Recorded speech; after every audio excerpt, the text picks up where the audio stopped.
नमस्कार, मैं हूं आपके साथ कविता राणा। 10/11 को राजधानी दिल्ली में हुए भीषण धमाके से जो तबाही मची, उसके बाद इस घटना को मोदी सरकार द्वारा आतंकी साजिश बताया गया है।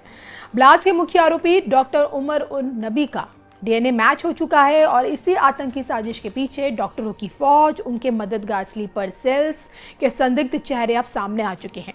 जांच में बकायदे पाया गया है कि डॉक्टरों का ब्रेन वॉश कर उन्हें आतंक की राह में लाने वाले जो 2 मौलवी हैं, वो भी अब पुलिस के शिकंजे में है।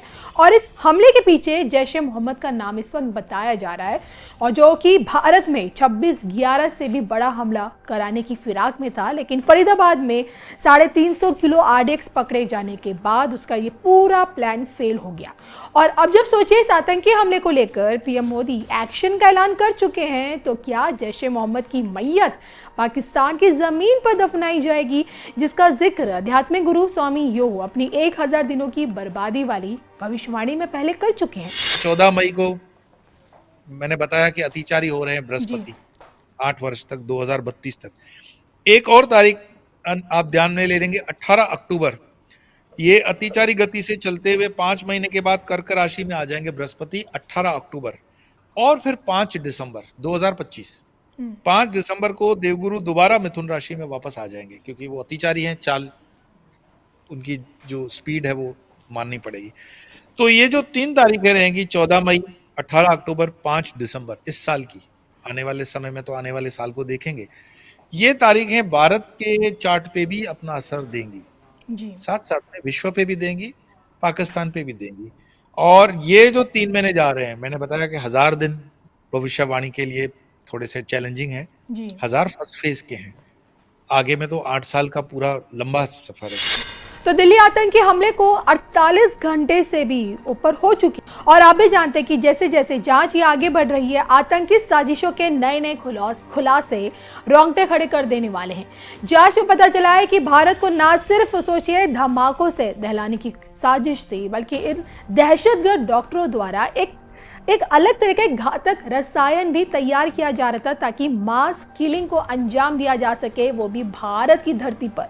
हालांकि वक्त रहते 3 को पकड़ा गया और चौथे ने खुद को फिदाइन ब्लास्ट में खत्म कर दिल्ली में हाहाकार मचा दिया। और ऐसे में क्या अधूरे ऑपरेशन सिंदूर को पूरा करने का समय अब आ चुका है? क्योंकि पहलगाम का बदला ऑपरेशन सिंदूर के रास्ते लिया गया था, लेकिन सीज फायर के चलते अब तक वो अधूरा है। और दिल्ली ब्लास्ट का बदला अब क्या इसी ऑपरेशन सिंदूर 2.0 से लिया जाएगा? और लिया जाएगा तो किस प्रकार से लिया जाएगा, उसकी तारीख क्या कहती है? सुनिए, इसको लेकर स्वामी योग क्या कहते हैं। क्या दिल्ली ब्लास्ट का बदला, क्या सच में अब देश के प्रधानमंत्री नरेंद्र मोदी पाकिस्तान को तोड़ कर लेंगे? सुनेगा जरूर। तो जो पाकिस्तान के 4 स्टेट वो मानते हैं, सिंध है, पंजाब है, बलूचिस्तान है और नॉर्थ वेस्ट फ्रंटियर, और एक उन्होंने पाकिस्तान ऑक्यूपाइड कश्मीर जो हमारा ही हिस्सा है, उसको तो हम ले ही लेंगे। लेकिन बाकी पाकिस्तान को डिसएबल मतलब करने के लिए या डिसइंटीग्रेट करने के लिए भारत को कुछ भी नहीं करना है।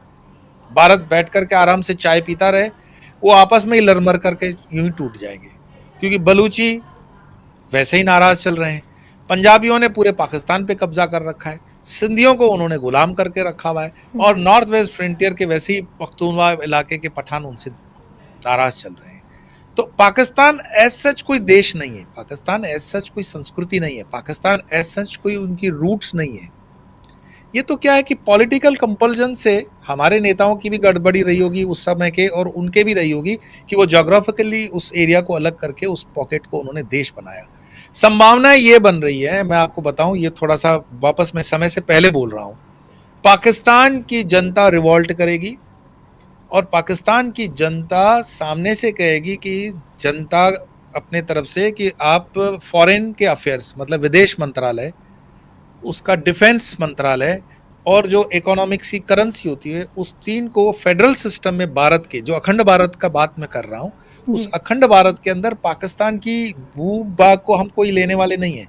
पर उनके विदेश नीति को, रक्षा को और करेंसी को एक अखंड भारत की सरकार देखेगी और उस अखंड भारत का वो भू-भाग हिस्सा होगा। और उसमें सिर्फ पाकिस्तान नहीं, अफगानिस्तान या सार्क के अन्य देश भी आने वाले हैं।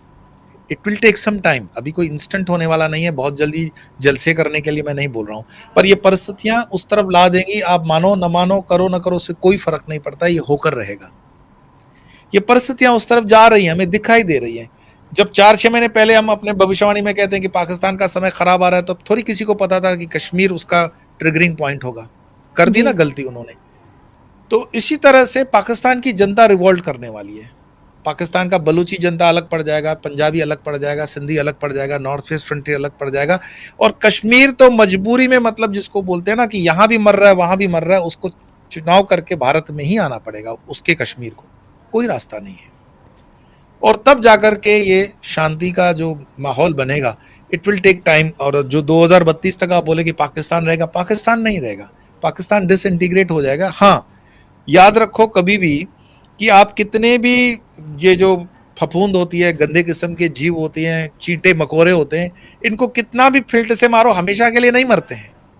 तो पाकिस्तान की इन्फेक्शन वाले ये कीड़े रहेंगे जिंदा थोड़े बहुत, वो गड़बड़ करते रहेंगे। ऐसा नहीं कि बिल्कुल सुलह शांति हो जाएगी, दुनिया में स्वर्ग हो जाएगा, ये गंद थोड़ी बहुत रह जाएगी, और वो पार्ट एंड पार्सल है। आपको उसके साथ जीना सीखना पड़ेगा, उनको मारना सीखना पड़ेगा, उनके लिए जवाब ढूंढना पड़ेगा। तो पाकिस्तान एज नेशन सर्वाइव नहीं करेगा, पर पाकिस्तान में भी एज अ थॉट, एक विचार कुछ लोगों के दिमाग में कुछ सालों तक रहेगा। आज मैं यहां बहुत भारी मन से आया हूं। कल शाम दिल्ली में हुई भयावह घटना ने सभी के मन को व्यथित कर दिया है।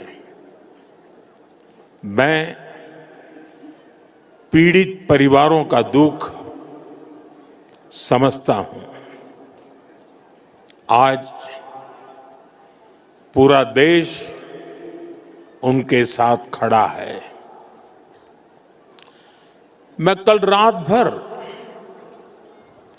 इस घटना की जांच में जुटी सभी एजेंसियों के साथ, सभी महत्वपूर्ण लोगों के साथ संपर्क में था, विचार विमर्श चलता था, जानकारियों के तार जोड़े जा रहे थे। हमारी एजेंसियां इस षड्यंत्र की तह तक जाएगी।